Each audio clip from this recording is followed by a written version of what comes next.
In this video, we're going to talk about some of the classrooms in Africa, and we're going to look at the similarities and differences between our classroom and theirs. So as you see the different pictures, I want you to work on your observation skills of what do you see that's the same and what do you see that's different.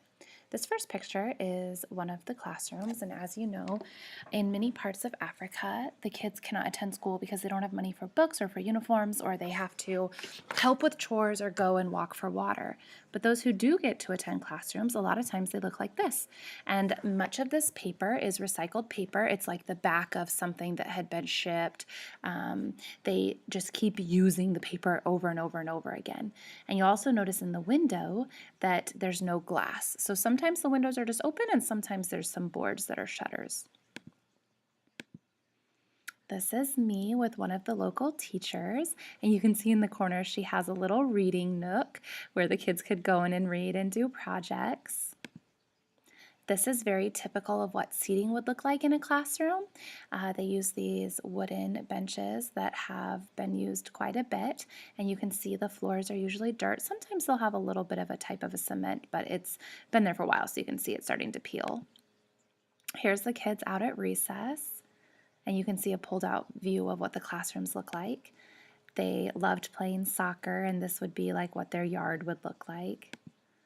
Here's another view of the classroom. We were teaching and doing some eye tests with the different kids.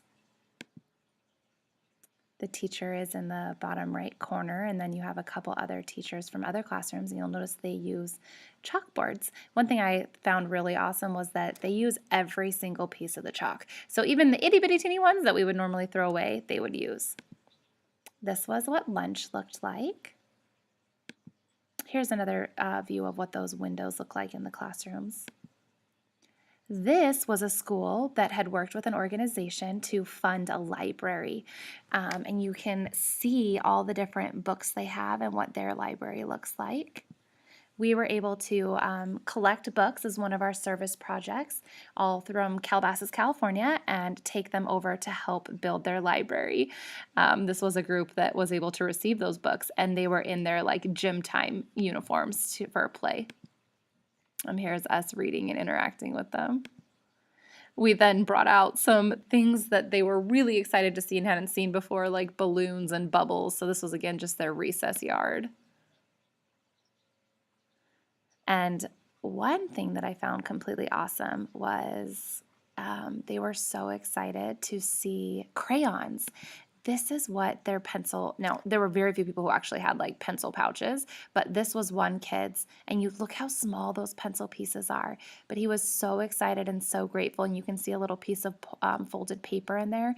And so when I brought out the crayons, the kids went crazy. They were so excited, and they were me, and they all wanted crayons, and we just sat and colored for hours. So after looking at these pictures, what could you see that's the same and what could you see that's different between this school and yours?